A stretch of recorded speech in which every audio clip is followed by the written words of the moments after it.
नमस्ते दोस्तों, स्वागत है हमारे इस यूट्यूब चैनल इंग्लिश सेंटर। यहाँ आपको बेसिक टू एडवांस लेवल को कोर्सेज मिलेंगे। English translation, English grammar, spoken English, vocabulary. और please like share and subscribe my YouTube channel English centre. Hey guys, welcome back my YouTube channel English centre. तो मैं आपको basic English grammar में पढ़ा रही थी सेंटेंस।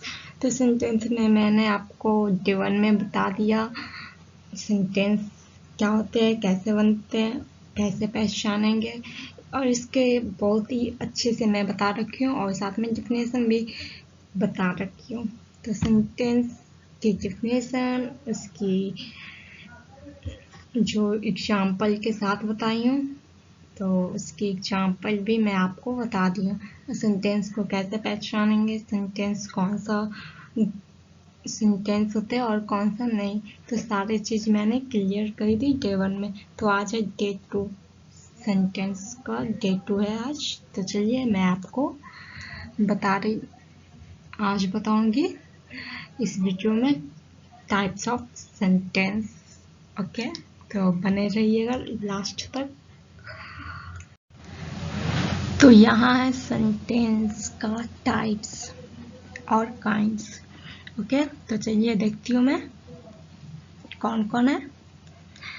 तो यहाँ पे है there are 5 types of sentence. Sentence के 5 प्रकार होते हैं और आपको कहीं कहीं 4 टाइप्स भी मिल जाएंगे। तो वो मैं बताने जा रही हूँ कि 5 टाइप्स ऑफ सेंटेंस कौन कौन है। ओके, तो देखते हैं। First, assertive sentence. सेकेंड में आते हैं इंट्रोगेटिव सेंटेंस। थर्ड में आएंगे इम्परेटिव सेंटेंस। फोर्थ में ऑब्जेक्टिव सेंटेंस और फिफ्थ में एक्सक्लेमेटरी सेंटेंस। तो ये 5 टाइप्स और काइंड्स ऑफ सेंटेंस होते हैं। ओके, तो first assertive sentence, second interrogative sentence, third imperative sentence, fourth objective sentence और 5 एक्सक्लेमेटरी सेंटेंस। ओके, तो आपने जान लिया 5 टाइप्स ऑफ सेंटेंस होते हैं, लेकिन मैं आपको बता दूं कि कहीं कहीं 4 टाइप्स ऑफ सेंटेंस मिल जाएंगे। क्यों? यहाँ पे जो ऑब्जेक्टिव सेंटेंस दिख रहे हैं वो कहीं कहीं आपको नहीं मिलेंगे। तो ऑब्जेक्टिव सेंटेंस एक्सक्लेमेटरी सेंटेंस जैसा ही है। ओके, थोड़ी सी फर्क हो जाएगी लेकिन दोनों सेम ही है, इसलिए आपको कहीं कहीं 4 टाइप्स ऑफ सेंटेंस मिल जाएंगे, जिसमें assertive sentence, interrogative sentence, imperative sentence और एक्सक्लेमेटरी सेंटेंस मिलेंगे। ऑब्जेक्टिव सेंटेंस आपको हर जगह नहीं भी मिल सकते हैं। ओके, तो ऐसे 4 टाइप्स होते हैं, लेकिन यहाँ पे मैं आपको 5 टाइप्स ऑफ सेंटेंस बता रही हूँ। ओके, तो आपको कहीं कहीं 4 टाइप्स भी मिल जाएंगे, तो कोई दिक्कत नहीं। ओके, 5 टाइप्स भी यहाँ पे मैं आपको अच्छे तरीके से ये 5 बताऊंगी डिफिनेशन के साथ और एग्जाम्पल के साथ। तो आपने यहाँ पे सीखे कि 5 टाइप्स ऑफ सेंटेंस होते हैं: assertive sentence, interrogative sentence, imperative sentence, objective sentence और एक्सक्लेमेटरी सेंटेंस। तो चलिए मैं इसकी बारी बारी से डिफिनेशन और एग्जाम्पल के साथ बताने जा रही हूँ। तो यहाँ है टाइप्स ऑफ सेंटेंस में फर्स्ट असर्टिव सेंटेंस। तो फर्स्ट में है असर्टिव सेंटेंस, इसे मैं डिफिनेशन से बता रही हूँ। तो आप देखिए डिफिनेशन के जरिए असर्टिव सेंटेंस को मैं यहाँ व्यक्त कर रही हूँ। तो ये रहा डिफिनेशन, अब इसे पढ़े जाते हैं। A sentence that makes a statement is called an assertive sentence. Okay, यहाँ पे क्या कह रहे हैं? Sentence that makes a statement, यहाँ पे ये पॉइंट्स मैंने। Okay, A sentence that makes a statement, तो यहाँ पे ये वर्ड इंपॉर्टेंट है, makes a statement is called N assertive sentence. Okay, तो यहाँ पे इसका अर्थ ये हुआ कि जो वाक्य किसी कथन को व्यक्त करता है वह असर्टिव सेंटेंस कहलाता है। ओके, तो आपने समझा ना, मेक्स अ स्टेटमेंट्स। अब इसे एग्जाम्पल के जरिए समझते हैं। जैसे यहाँ पे एग्जाम्पल में I am going to village, I am going to village, तो यहाँ पे आई क्या है, सब्जेक्ट है, एम क्या है, एक्सिलरी वर्ब है, ये क्या है, एक्सिलरी वर्ब है, और गोइंग टू विलेज ये ऑब्जेक्ट्स में आ जाएंगे। Okay, objects. तो असर्टिव सेंटेंस में एक पॉइंट्स आपको याद रखना है। ओके, कि असर्टिव सेंटेंस सब्जेक्ट के साथ वर्ब आएंगे, वर्ब के बाद ऑब्जेक्ट आएंगे। ओके, असर्टिव सेंटेंस पहचानने का तरीका है, और लास्ट में फुल स्टॉप से अंत होंगे। ओके, तो ये सेंटेंस क्या है, असर्टिव सेंटेंस है। इसमें यहाँ शॉर्ट में लिख दी असर्टिव सेंटेंस। सेकेंड एग्जाम्पल से समझती हूँ मैं। इसका I am going to village का अर्थ तो आपने समझा ना, मैं गाँव जा रहा हूँ। ओके, यहाँ सेकेंड एग्जाम्पल है, Suhani is a good girl. Suhani is a good girl, Suhani क्या है, सब्जेक्ट है, इज क्या है, वर्ब है, कौन सा वर्ब, एक्सिलरी वर्ब, और अ गुड गर्ल ये क्या है, ऑब्जेक्ट्स है। ओके, तो यहाँ पर सब्जेक्ट्स के बाद एक्सिलरी वर्ब आए, एक्सिलरी वर्ब के बाद ऑब्जेक्ट्स आए। तो असर्टिव सेंटेंस में सब्जेक्ट, एक्सिलरी वर्ब, उसके बाद ऑब्जेक्ट रहते हैं। ओके, इसका स्ट्रक्चर ही इसी तरीके से, और इसे पहचानने का सबसे अच्छा तरीका है सब्जेक्ट वर्ब ऑब्जेक्ट्स। ओके, तो ये असर्टिव सेंटेंस क्यों कहलाएंगे, क्योंकि इसका कथन, ये एक कथन व्यक्त कर रहा है और इसका कथन स्पष्ट है, जो कि आपको समझ आ रही है। Suhani is a good girl, मतलब इसका अर्थ निकल रहा है, सुहानी एक अच्छी लड़की है। तो ये असर्टिव सेंटेंस है, और ये असर्टिव सेंटेंस के लास्ट में फुल स्टॉप लगते हैं। असर्टिव सेंटेंस का और भी बहुत सारे एग्जाम्पल होते हैं, मतलब कि जैसे Mohan is not a good boy, okay, he will come soon। तो ये सारे एग्जाम्पल्स आप असर्टिव सेंटेंस में हैं, असर्टिव सेंटेंस के एग्जाम्पल हैं। ओके, तो असर्टिव सेंटेंस यहाँ पे एक वर्ड में आपको याद रखना है, तो मेक्स अ स्टेटमेंट्स, छोटी सी वर्ड्स में आप इसे याद रख सकते हो, छोटी सी पॉइंट में। और इसका पहचानने का भी तरीका मैं आपको बता दी, सब्जेक्ट के बाद एक्सिलरी वर्ब आएंगे, एक्सिलरी वर्ब के बाद ऑब्जेक्ट्स, अदर वर्ड आएंगे। ओके, लास्ट में फुल स्टॉप से अंत होंगे। तो सब्जेक्ट, एक्सिलरी वर्ब, ऑब्जेक्ट, और उसके बाद फुल स्टॉप। तो ये थी पहचानने का तरीका। ओके, तो पहले सब्जेक्ट आएंगे, उसके बाद एक्सिलरी वर्ब, उसके बाद ऑब्जेक्ट आएंगे, और लास्ट में फुल स्टॉप। ये असर्टिव सेंटेंस का पहचानने का नियम हो गया। ओके, तो आई होप कि असर्टिव सेंटेंस आपको समझ में आ गया। तो मैं नेक्स्ट देखती हूँ। तो यहाँ सेकेंड है इंट्रोगेटिव सेंटेंस। तो टाइप्स ऑफ सेंटेंस में सेकेंड है interrogative sentence. First assertive sentence बता दी, अब सेकेंड इंट्रोगेटिव सेंटेंस आपको बताने जा रही हूँ। इसका डेफिनेशन इस तरीके है, ए sentence that asks A question is called N interrogative sentence. Okay, इसका अर्थ ये है कि जिस वाक्य के द्वारा कोई प्रश्न किया जाता है, क्या किया जाता है, कोई प्रश्न किया जाता है, वह इंट्रोगेटिव सेंटेंस कहलाते हैं। ओके, वह कौन सा सेंटेंस कहलाते हैं, इंट्रोगेटिव सेंटेंस। तो यह है ए sentence that asks a question is called an interrogative sentence. जिस वाक्य के द्वारा कोई प्रश्न किया जाता है उसे इंट्रोगेटिव सेंटेंस कहते हैं। ये तो बहुत ईजी है, आप सब समझते होंगे। इंट्रोगेटिव सेंटेंस एग्जाम्पल से भी समझ लीजिए।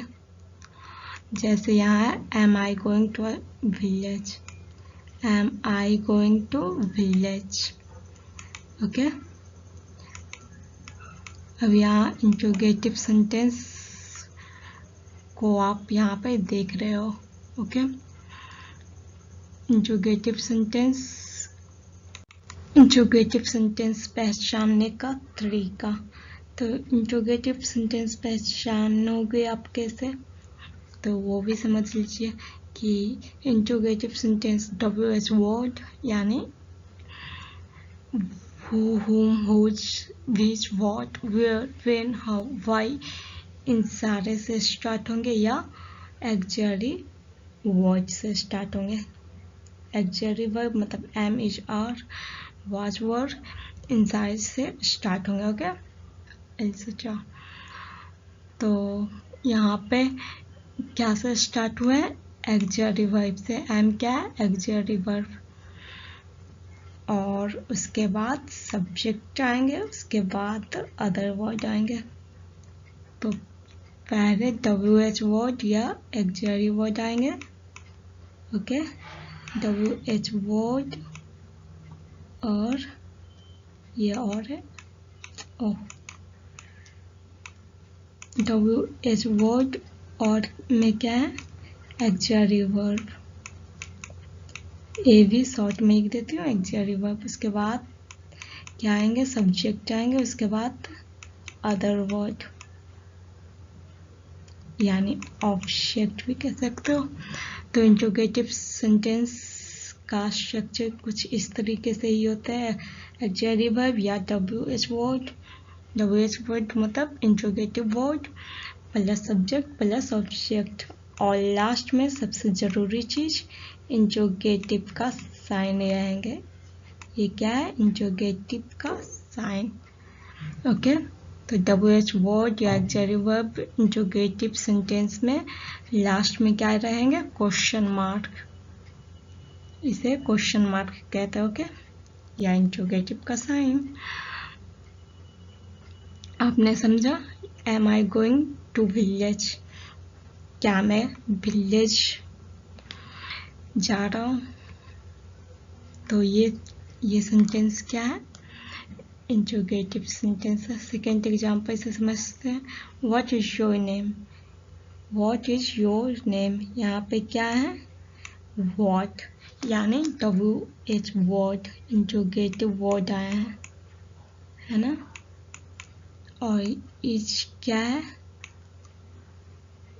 इज है एक्सरी वर्ब।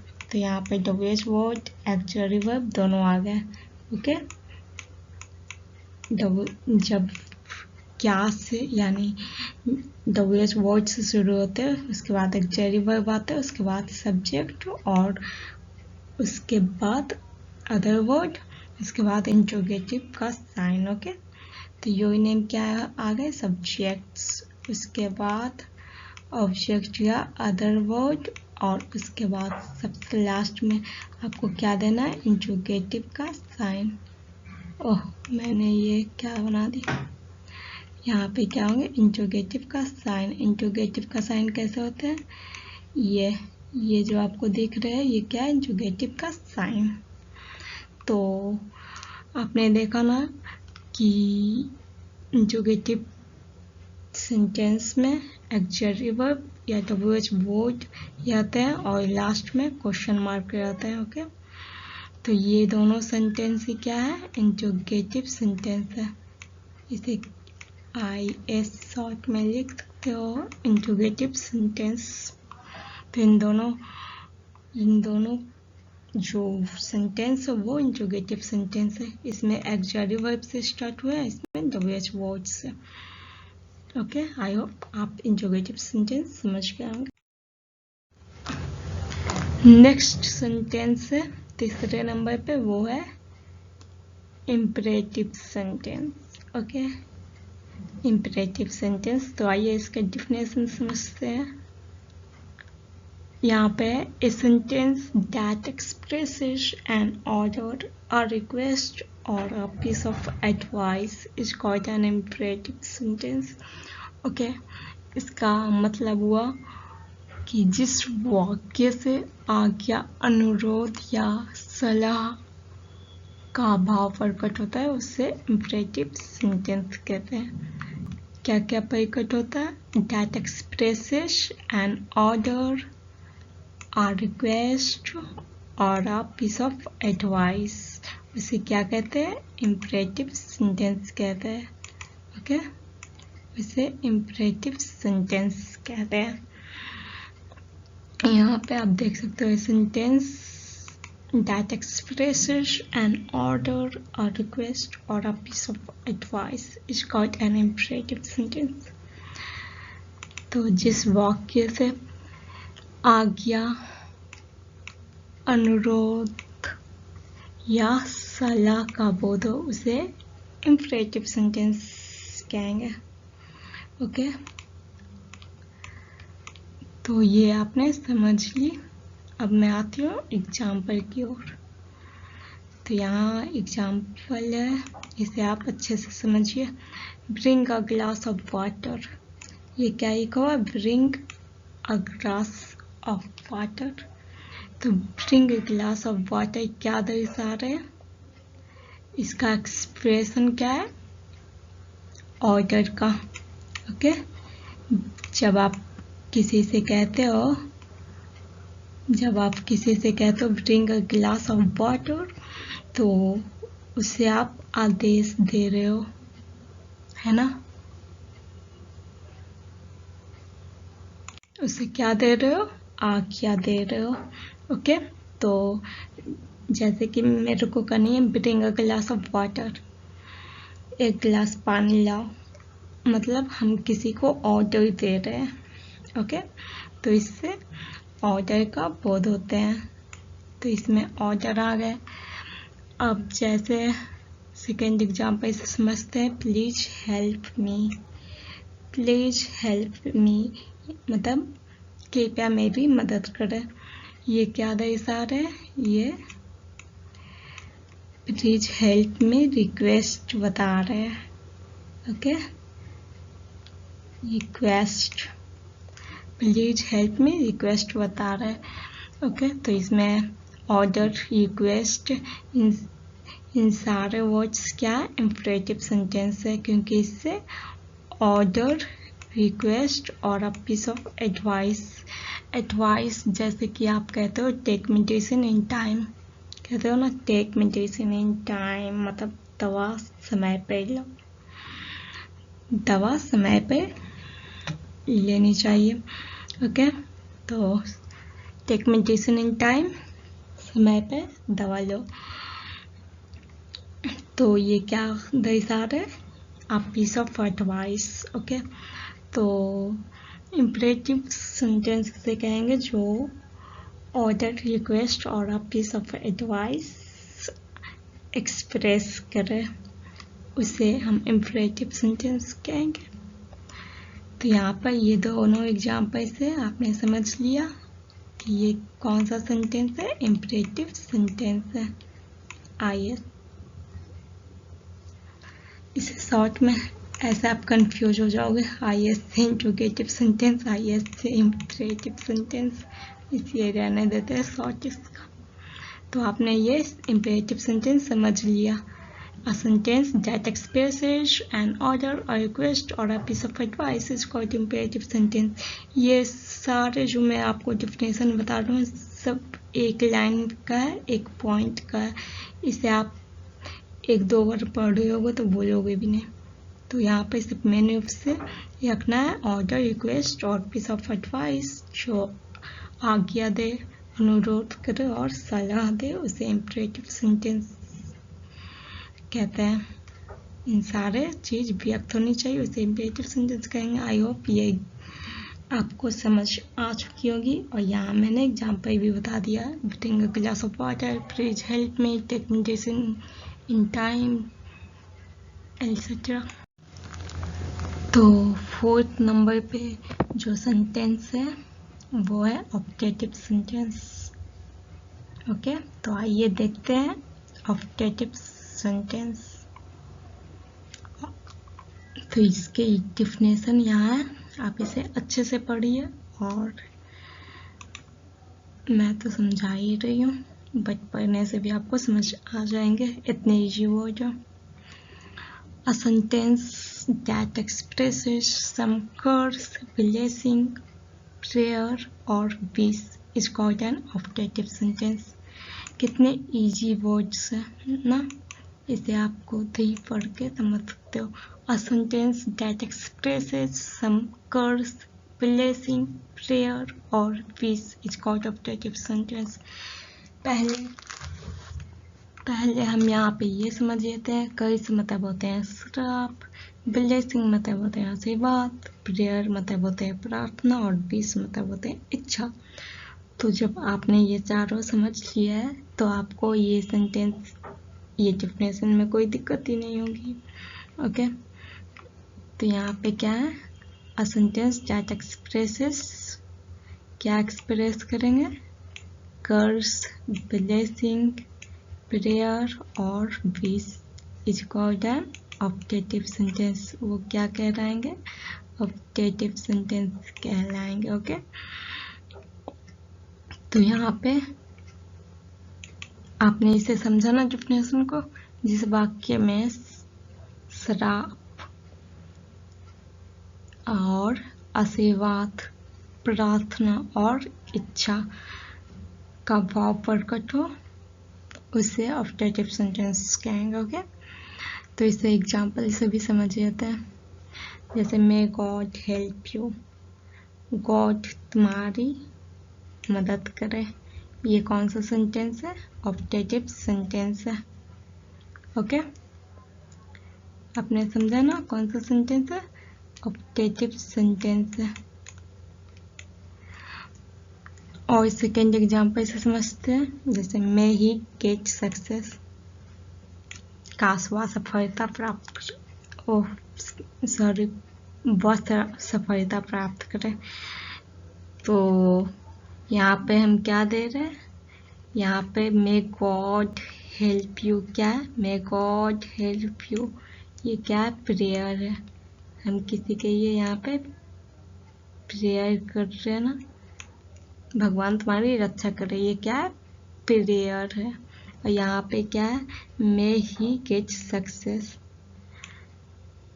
वह सफलता प्राप्त करे, मतलब यहाँ पे क्या इस सेंटेंस से निकल के आ रहा है, ब्लेसिंग। ओके, इस सेंटेंस से ब्लेसिंग निकल के आ रहा है। तो आपने समझा ना, may God help you prayer है, मे ही गेट सक्सेस ब्लेसिंग है। तो इसी तरीके से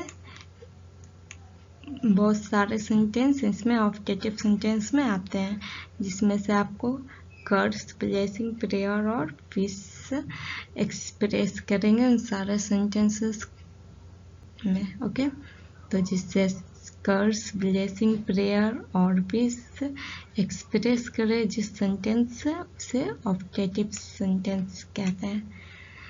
इससे एग्जाम्पल से भी आपने समझ लिया। यहाँ prayer, may God help you, क्या है, प्रेयर एक्सप्रेस कर रहा था, मे ही गेट सक्सेस, यहाँ पे ब्लेसिंग एक्सप्रेस हो रहा है। तो आई होप ऑप्टेटिव सेंटेंस आपको अच्छे से समझ आ गए हैं। तो नेक्स्ट देखती हूँ मैं। तो यहाँ द सेंटेंस में 5वें नंबर पर जो टाइप्स हैं सेंटेंस का, वो है एक्सक्लामेटरी सेंटेंस। ओके, तो ये है एक्सक्लामेटरी सेंटेंस। तो आइए इसके डिफिनेशन के जरिए समझते हैं। A sentence that expresses some sudden or a strong feeling is called an exclamatory sentence। उसे क्या कहेंगे, एक्सक्लामेटरी सेंटेंस कहेंगे। मतलब कि वैसा सेंटेंस जिससे आपको आश्चर्य या स्ट्रॉन्ग फीलिंग का बोध कराना हो, उसमें हम एक्सक्लामेटरी सेंटेंस का यूज करते हैं। इसका आप डिफिनेशन समझे ना। A sentence that expresses some sudden, यहाँ पे क्या बोल रहे हैं, सम सडन और a strong feeling is called an exclamatory sentence. मतलब जिस वाक्य से प्रसन्नता, दुख, आश्चर्य, घृणा या प्रशंसा की तीव्र अभिव्यक्ति का बोध होता है उसे वह एक्सक्लेमेटरी सेंटेंस कहलाता है या उसे एक्सक्लेमेटरी सेंटेंस कहते हैं। तो आप यहाँ पे समझ गए होंगे a sentence that expresses some sudden और स्ट्रॉन्ग फीलिंग। यहाँ पे ये वर्ड्स आपको याद रखने होंगे।